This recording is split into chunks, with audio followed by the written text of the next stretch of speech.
Ցանկացած ոստիկան։ Ազգային ժողովի մեծարգո նախագահի հարգելի տեղակալներ, ազգային ժողովի հարգելի պատգամավորներ, կառավարության հարգելի անդամներ, հարգելի ներկաներ, սիրելի ժողովուրդ։ Վերադառնալով ապօրինի ձեռքբերված գույքի բռնագանձման համակարգին, պիտի արձանագրեմ, որ այն այլևս անշրջելի իրողություն է, ապօրինի գույքի բռնագանձման, պետական ու համայնքային շահերի պաշտպանության, քրեական գործերի քննության համակարգերում։ Իմ ֆեյսբուքյան էջի հատիկ առ հատիկ խորագրի նպատակը հենց այս գործընթացը ի ցույց դնելն է, որ այս գործընթացում կառավարության քաղաքական կամքը ոչ միայն չի պակասել, այլև կոնկրետ արդյունքներ է տվել։ Միլիարդավոր դրամների գույք այլևս վերադարձված է վերը հիշատակված իրավական կառուցակարգերով։ Վերադարձած գույքերի թվարկումը սկսել եմ եւ կշարունակեմ, որ հասանելի լինի բոլորին, բայց կարևոր եմ համարում ընդգծել, որ այսօր արդեն ավարտված քրեական վարույթներով, դատարաններում ավարտված քրեական գործերով, ապօրինի ծագում ունեցող գույքի բռնագանձման, պետական եւ համայնքային շահերի պաշտպանության հայցերով ու հաշտություններով, ինչպես նաև զինվորական դատախազության կողմից կիրառված դատախազական ներգործության միջոցներով Հայաստանի Հանրապետությանն է վերադարձվել շուրջ 210 միլիարդ դրամի գույք եւ դրամական միջոցներ։ Այսինքն այս 530 միլիոն դոլարի գույքերը եւ դրամական միջոցները արդեն իսկ վերադարձված են Հայաստանի Հանրապետությանը։ Կրկին ուզում եմ ընդգծել, որ ապօրինի գույքը տիրապետողների կողմից ցաքուցրիվ անելու ռիսկերը առավելագույնս կառավարվում են, որովհետև շուրջ 1.7 միլիարդ դոլարի գույք այսօր գտնվում է կալանքի կամ արգելանքի տակ։ Վերը նշված, վերադարձված եւ կալանքի տակ գտնվող գույքերը պատկանում են նախկին նախագահների, նախարարների, համայնքների ղեկավարների, քաղաքացիական եւ զինվորական բարձրաստիճան պաշտոնյաների եւ կամ նրանց ընտանիքի անդամների եւ կամ նրանց հետ փոխկապակցված անձանց։ Այդ գույքերը հատիկ առ հատիկ վերադարձվում են եւ վերադարձվելու են Հայաստանի Հանրապետությանը եւ նրա ժողովրդին։ Այս պահին ավելի քան 600 միլիարդ դրամի կամ 1.5 միլիարդ դոլարի ապօրինի ձեռքբերված գույքերի մասով գործեր են քննվում դատարաններում։ Բայց արդեն իսկ վերադարձված գույքերի թվում են Golden Palace Ծաղկաձոր հյուրանոցը, AOX-ի շենքը Երևանի ամենակենտրոնում, Նորատուսի ռադիոկենտրոնը, մի քանի միլիարդ դրամ արժողությամբ հողամասեր Երևանում եւ մարզերում։ Այս թեմային սակայն պետք է նայել նաև այլ դիտանկյունից։ Զանգեզուրի պղնձամոլիբդենային կոմբինատում Հայաստանի Հանրապետությունը 21.8% փայաբաժին ունի իմ տված խոստման համաձայն։ Այս փայաբաժինը ինքնին մի քանի 100 միլիոն դոլարի շուկայական արժեք ունի, մի քանի 100 միլիոն դոլարի։ Բայց սա ամբողջական պատմությունը չէ։ 2018-ից 2024 թվականների ընթացքում ԶՊՄԿ-ն ավելի քան կրկնապատկել է իր հարկերը նախորդող 7-ամյա շրջանի, այսինքն 2011-2017 թվականների հետ համեմատած։ Բա թալանի վերադարձը պոչով է լինում։ Բայց սա դեռ ամենը չէ։ 2024 թվականին ԶՊՄԿ-ն 33 միլիարդ 249 միլիոն դրամի շահաբաժին է վճարել պետական բյուջե։ Այսինքն միայն ԶՊՄԿ-ի շուրջ մեր համբերատար հետևողական գործողությունների արդյունքում, որը ընդ որում միանգամից տեղի չունեցավ, այլ տևեց 3 տարի։ Միայն ԶՊՄԿ-ի մասով մենք 1 միլիարդ դոլար գումար եւ գույք ենք վերադարձրել Հայաստանի Հանրապետության։ Միայն ԶՊՄԿ-ով 1 միլիարդ դոլար։ Ոչ ուղիղ իմաստով, բայց անուղղակիորեն այս թեմայի հետ կապ ունի նաեւ ամուսարի խնդրը բարեհաջող հանգուցալուծելը եւ Հայաստանի Հանրապետության 12.5% փայաբաժին ձեռք բերելը եւ ազդակիր համայնքներին տարեկան 7 միլիոն դոլար հավելյալ գումար վճարելու պարտավորության արձանագրումը։ Վիվասել ընկերության վաճառն ու կառավարության 20% փայաբաժին ձեռք բերելը։ Viva Armenia ընկերությունն էլ 2025 թվականին բացի վճարված հարկերից պետական բյուջեի վճարել 2 միլիարդ դրամ փայաբաժին։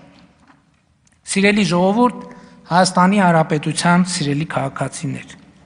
թալանվածը, գողացվածը, ապօրինի կամ անարդար կերպով օտարվածը վերադարձնելու կառավարության կամքը ոչ միայն չի նվազել,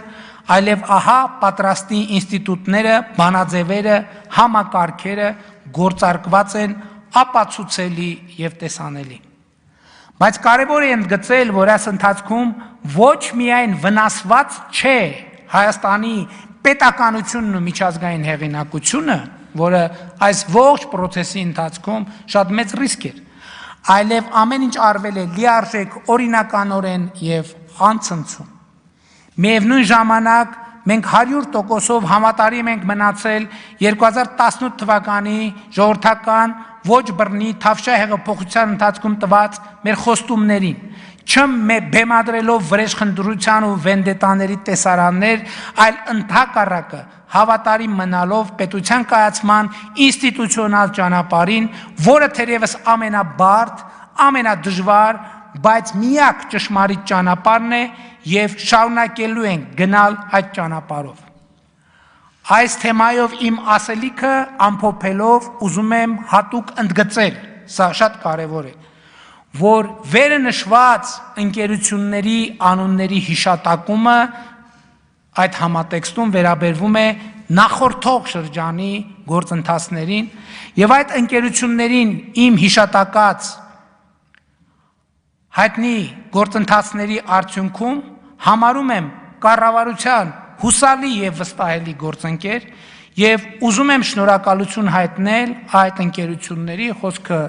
Զանգեզուրի պղնձամոլիբդենային կոմբինատի, Ամուլսարի, Viva Armenia ընկերության, մեր համասեփականատերերին արդյունավետ համագործակցության համար, որը մենք անշուշտ կշարունակենք ամենաազնիվ կերպով։ Հայաստանի Հանրապետության սիրելի քաղաքացիներ, այս ամենը լսելուց հետո հասկանալիորեն ձեր մոտ հարց պիտի առաջանա։ Բա ինչ են արվել, ինչի համար են օգտագործվել վերը հիշահատակված հավելյալ միլիարդները դոլարով եւ ավելի քան տրիլիոնը դրամով։ Շատ կարևոր հարց է եւ ես հիմա կետ առ կետ կձևակերպեմ այդ հարցի պատասխանը ամենակարևորագույն շեշտադրումներով։ 2018 թվականից ի վեր, խնդրում եմ թվերին ուշադրություն դարձրեք, 233 միլիարդ 800 միլիոն դրամ հատկացրել ենք թոշակների ավելացմանը։ 233 միլիարդ դրամ միայն հավելյալ տվել ենք կենսաթոշակների ավելացմանը։ 2018 թվականից ի վեր ավելի քան կրկնապատկել ենք նվազագույն թոշակը։ 5 անգամ կենսաթոշակները բարձրացնելու որոշում ենք կայացրել։ Միջին կենսաթոշակի չափը ավելացել է 22.3%-ով։ Այս ցուցանիշն իհարկե բավարար չէ։ Պետք է հարց ծագի, այս ինչ է, 233 միլիարդ հատկացրել եք եւ ընդամենը միջինը աճել է 22.3%-ով։ Այո, բայց պետք է հաշվի առնել, որ վեր նշված գումարը բաշխվել է անընդհատ ավելացող թոշակառուների միջև։ Իսկ 2018 թվականից մինչև այսպա մեր սիրելի թոշակառուների թիվը ավելացել է 125,000 դրամով։ Սա ընդգծում եմ ցույց տալու համար, որ մենք կենսաթոշակային հիմնադրամը հավելել ենք ահռելի ծավալով, բայց ահռելի ծավալով մեծացել է նաև կենսաթոշակառուների թիվը, որոնց միջև բաշխվել է նշված գումարը, որը անհատի մակարդակով երբեմն այնքան էլ շոշափելի չէ, որքան համախառն հիմնադրամի մակարդակում։ Նաև այս է պատճառը, որ մենք ներդրել ենք թոշակառուների կողմից անկանխիկ առևտրի դեպքում ետվճարի համակարգ, որով շուրջ 290,000 կենսաթոշակառու ետ է ստացել շուրջ 19.9 միլիարդ դրամ, որից 18 միլիարդ դրամը Հայաստանի Հանրապետության պետական բյուջեից։ Շարունակելով այդ հավելյալ միջոցների թվարկումը,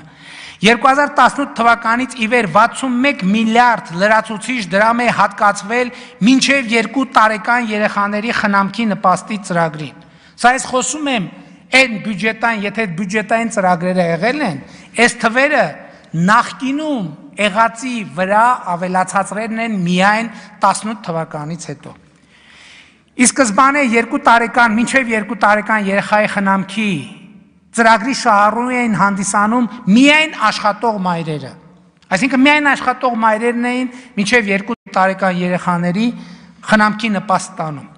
2018 թվականից հետո մենք նախ ծրագրի շահառու դարձրեցինք գյուղական վայրերում ապրող, բայց չաշխատող երիտասարդ մայրիկներին, ապա նաև քաղաքներում բնակվող եւ չաշխատող երիտասարդ մայրիկներին, այսինքն գործնականում բոլորին։ Արդյունքում 2018 թվականի համեմատ այս նպաստը ստացող երիտասարդ մայրիկների թիվը ավելացավ 4 ու 6 անգամ, 12733-ից դառնալով 58796, այսինքն ավելանալով 46063 մարդով, իսկ նպաստի միջին չափը ավելի քան կրկնապատկվել է։ Հաջորդը 31.4 միլիարդ դրամ տրամադրվել է երրորդ եւ յուրաքանչյուր հաջորդ ծնված երեխաներին։ Այս ծրագիրը նախկինում գոյություն չի ունեցել եւ սկսել է գործել 2022 թվականի հունվարի 1-ից եւ 2024 թվականի դեկտեմբերի 31-ի դրությամբ 33825 երեխա պետությունից, պետական բյուջեից, այդ հավելյալ 4.2 միլիարդից 50000 ամսական դրամ աջակցություն է ստանում։ 5.4 միլիարդ դրամը բնակելի տների եւ բազմաբնակարան շենքերի էներգա-արդյունավետ վերանորոգման պետական աջակցության ծրագրի շրջանակներում տրամադրել ենք 25000 քաղաքացիների, նրանց օգնելով էներգա-արդյունավետ դարձնել իրենց բնակարանները եւ տները, հարմարեցնել հնարավոր բիզնես գործունեության համար։ Ծրագրի իրականացման եղանակը վարկերի տոկոսների սուբսիդավորումն է եւ այս 5.4 միլիարդը գնացել է այդ տոկոսների սուբսիդավորմանը։ 99 միլիարդ դրամը տրամադրել են 300 դպրոց ծրագրի իրականացման համար, որով դպրոցական ենթակառուցվածք կստեղծվի, կհիմնանորոգվի կամ կնորոգվի 63400 դպրոցականների համար։ 37 միլիարդ դրամը տրամադրվել է ուսուցիչների վարձատրությունը ավելացնելուն տարբեր ծրագրերով։ Ուսուցիչների աշխատավարձը բարձրացվել է 2019 թվականին համատարած, ապա գործողության մեջ է մտել կամավոր ատեստավորման ծրագիրը, ապա ԲՏՃՄ ուղղություններով եւ մինչև 100 երեխա ունեցող դպրոցների ուսուցիչների վարձատրության հավելումների ծրագիրը։ Արդյունքում 2018 թվականից ի վեր ուսուցիչների վարձատրության հիմնադրամը աճել է համախառն 37 միլիարդ դրամով, ինչը նշանակում է ուսուցիչների վարձատրության հիմնադրամի աճ 67%-ով եւ այսօր Հայաստանի Հանրապետությունում 597500 դրամ աշխատավարձ ստացող ուսուցիչ կա։ Հավելյալ 74.3 միլիարդ տրամադրվել է գիտության ֆինանսավորմանը։ Ընդ որում իրականացվել է գիտաշխատողների աշխատավարձի բարձրացում 105-ից 300%-ով։ 2018-2024 թվականներին նախորդող 7 տարիների համեմատությամբ գիտության ֆինանսավորումը Հայաստանի Հանրապետությունում ավելի քան կրկնապատկվել է։ Հավելյալ 31 միլիարդ դրամ տրամադրել ենք բանակի ծառայողների աշխատավարձերի բարձրացմանը եւ այսօր Հայաստանում 582,000 դրամ աշխատավարձ ստացող շարքային զինվորական կա։ 2018-ից 2024 թվականներին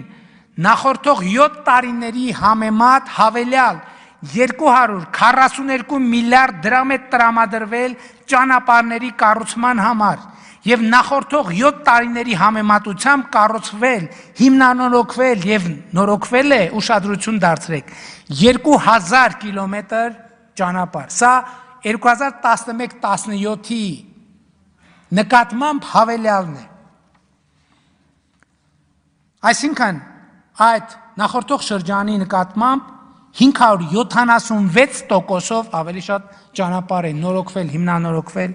կառուցվել։ Ընդ որում, ոչ ֆինանսավորման, ոչ ճանապարհների կառուցման այս թվերում ներառված չեն վարկային միջոցները, այսինքն հյուսիս-հարավ եւ այլ վարկերով կառուցվածքները ներառված չեն, եւ դրանց ծախսմամբ իրականացված ճանապարհաշինարարական աշխատանքները ներառված չեն նաեւ սուբվենցիաներով իրականացված ճանապարհաշինարարական աշխատանքները։ Այսինքն առանց վարկերի եւ առանց սուբվենցիաների 2000 կիլոմետր հավելյալ ճանապարհ 2011-ից 2017-ի համեմատությամբ։ 2018 թվականից հետո պետական բյուջեից որպես աջակցություն ավելի քան 100 միլիարդ դրամ է ծախսվել աշխատանքային լեզվով ասած լիզինգի, ինտենսիվ այգեգործության եւ անասնապահության աջակցության, գյուղմթերքի մթերման աջակցության ծրագրերով։ Այս ծրագրերի հիմնական մասը նախկինում գոյություն չի ունեցել Հայաստանում։ 2018 թվականից ի վեր 271 միլիարդ դրամ քաղաքացիներին է վերադարձվել եկամտային հարկի վերադարձի ծրագրով, որը ներառում է նաև հիպոթեկային վարկի դեպքում եկամտային հարկի վերադարձի ծրագիրը, որի շնորհիվ Հայաստանի շուրջ 41,000 ընտանիք նորակառույց շենքերում բնակարան ձեռք բերելու հնարավորություն է ստացել։ 2020 թվականի հուլիսի 1-ից ներդրվել է երեխա ունեցող ընտանիքներին բնակարանային ապահովման պետական աջակցության ծրագիրը եւ մինչեւ 2024 թվականի դեկտեմբերի 31-ը 12151 երիտասարդ ընտանիք 8.6 միլիարդ դրամի հավելյալ աջակցություն է ստացել։ 114 միլիարդ դրամ ներդրվել է մարզերում սուբվենցիոն ծրագրեր իրականացնելու համար։ Սա ուշադրություն դարձրեք միայն պետական բյուջեից հատկացված միջոցներն են։ 2018 թվականից ի վեր սուբվենցիաների ընդհանուր փաթեթը կազմել է 225 միլիարդ դրամ։ Հայաստանի մարզերում որևէ 7-ամյակում այսպիսի ներդրում ուղղակի չի եղել, երբեք չի եղել։ Այս ծրագրի մեջ է նաև 500 մանկապարտեզի թեման, որի համար պետական բյուջեից տրամադրվել է 23 միլիարդ դրամ, շուրջ 33,000 երեխաների համար մանկապարտեզ կառուցելու, վերակառուցելու, հիմնանորոգելու նպատակով։ Ընդ որում, մյուս կողմից էլ 2018-2024 թվականներին համայնքներին տրվող դոտացիաները նախորդող 7-ամյա ժամանակահատվածի համեմատ աճել են 159 միլիարդ դրամով կամ 57%-ով։ Հարգելի գործընկերներ, այս թվարկումը դեռ կարելի է երկար շարունակել, բայց ասվածը բավարար է ի ցույց դնելու համար, որ ոչ թե թալանվածը վերադարձված եւ բաշխված է ժողովրդին, այլ թալանվածը վերադարձնելու եւ ժողովրդին վերադարձնելու համակարգ է ստեղծված։ Եվ այո, մոտավորապես 2 տրիլիոն դրամ արդեն իսկ վերադարձված եւ բաշխված է ժողովրդին եւ կամ ներդրված է Հայաստանի ռազմավարական զարգացման մեջ։ Հարգելի ներկաներ, սիրելի ժողովուրդ, հատուկ ուզում եմ ընդգծել, որ վերը բերված բյուջետային հաշվարկների մեջ որևէ կերպ արտահայտված չեն անշարժ գույքի հարկի հաշվարկները։ Սա հատուկ եմ ընդգծում, որովհետև անշարժ գույքի հարկի բարեփոխումների այն ժամանակացույցը, որն ընդունել ենք, ոմանք փորձ են անում շահարկել իբրև պետական բյուջե լցնելու միջոց։ Բայց այս մեղադրանքը եթե սխալ է, միայն մասամբ, որովհետև այո, հարկը բյուջե լցնելու միջոց է, բայց անշարժ գույքի հարկը համայնքային բյուջե լցնելու եւ ոչ թե պետական բյուջե։ Կրկնում եմ, անշարժ գույքի հարկից ոչ մի լումա չի մտնում պետական բյուջե, այլ բացառապես համայնքային բյուջեներ եւ պետք է հպարտությամբ ընդգծեմ, որ 2024 թվականին 2017 թվականի համեմատ Հայաստանի Հանրապետության համայնքների բյուջեները եռապատկվել են։ Ընդ որում, ոչ միայն անշարժ գույքի հարկի հաշվին։ Օրինակ, տեղական վճարների տողով համայնքների բյուջեները աճել են շուրջ 276%-ով, 18 միլիարդ դրամով կամ, այլ եկամուտներ տողով շուրջ 344%-ով կամ 8 միլիարդ 386 միլիոն դրամով։ Համայնքների բյուջեների էական աճ արձանագրվել է բոլոր տողերով։ Իսկ ինչ է տեղի ունեցել անշարժ գույքի հարկի հետ։ Այո, ավելի քան կրկնապատկվել են անշարժ գույքի հարկից եկամուտները մտնելով համայնքային բյուջեներ։ Վերադառնալով անշարժ գույքի այդքան քննարկված եւ քննադատված հարկի նոր դրույքաչափերին, պիտի ընդգծեմ, որ իրականացված փոփոխությունները հիմնականում ծանրացել են 100 միլիոն դրամ եւ ավելի արժեք ունեցող, այսինքն միջինից էականորեն բարձր գին ունեցող գույքերի վրա։ Խնդրում եմ, այն ինչ որ հիմա կասեմ, հատուկ ուշադրություն դարձրեք։ Մեր երկրում 100 միլիոն դրամ եւ ավելի արժեք ունեցող գույքերը ընդհանուր գույքերի մեջ, բոլոր գույքերի մեջ 100 միլիոն եւ ավելի դրամ արժեք ունեցող 0.62%-ն են։ Պատկերացրեք, մեր երկրում եղած գույքերի 0.62%-ն է, որոնց արժեքը 100 միլիոն դրամ եւ ավելի է։ Բայց այդ 0.62%-ը մեր կատարած բարեփոխումների արդյունքում վճարում է անշարժ գույքի հարկի 42.7%-ը։ 0.62%-ը վճարում է 42.7%-ը։ Հիմա աղմուկը իմացաք որտեղից է։ Ուշադրություն դարձրեք, հանրապետության անշարժ գույքերի 0.62%-ը վճարում է անշարժ գույքի հարկի 42.7%-ը։ Ասել է, թե անշարժ գույքի հարկի համակարգի մեր իրականացրած բարեփոխումները առնվազն մի էական մասով նույնպես տեղավորվում են թալանածը վերադարձնելու տրամաբանության մեջ, որովհետև հարկերի ծանրակշիռ մասը վճարում են հարուստները, այդ թվում ապօրինի կերպով հարուստ դարձածները։ Ապա եւ չմոռանանք, թե ինչ տեղի ունեցավ, եւ երբ 2019 թվականին մենք որոշում կայացրեցինք եռաչափ 23, 28 եւ 36% եկամտային հարկը հարթեցնելու եւ համընդհանուր 20% եկամտային հարկ սահմանելու վերաբերյալ։ Այդ ժամանակ այսօր դահլիճում ազգային ժողովի ընդդիմադիր հատվածում տեղ ունեցող բազմաթիվ ընդդիմադիրներ մեզ մեղադրում էին սոցիալական արդարության սկզբունքը խախտելու եւ հարուստներին աջակցելու մեջ, ինչին ի պատասխան մենք ասում ենք, որ հարստության լավագույն չափանիշը ոչ թե աշխատավարձն է, այլ անշարժ գույքը, եւ անշարժ գույքի հարկով մենք կկարողանանք կարգավորել առաջադրվող խնդիրը, ինչը ահա փաստացի իմ ասած վիճակագրությամբ ցույց տվեց, որ այդ բարեփոխումը ուղիղ 10-ին է խփել։ Շատ կարևորում եմ, որ մեր սիրելի հայրենակիցները այս նրբությունը տարբերակեն։ Անշարժ գույքի հարկերը մտնում են բացառապես համայնքային բյուջեներ, իսկ համայնքային բյուջեները պետք է ծախսվեն բացառապես քաղաքացու բակի, փողոցի, անմիջական միջավայրի բարեկարգման վրա։ Այսինքն, անշարժ գույքի հարկը առավել ևս այն դեպքն է, երբ ասում են, որ այդ հարկը քաղաքացիները իրենց են վճարում աջ գրպանից ձախ գրպան տեղափոխելով։ Եվ այդ գումարները ծախսելու մասին որոշումները կայացնում են իրենց ընտրած ավագանիները, որը քաղաքացիներին ամենամոտ գտնվող ինստիտուտն ու մարմինն է։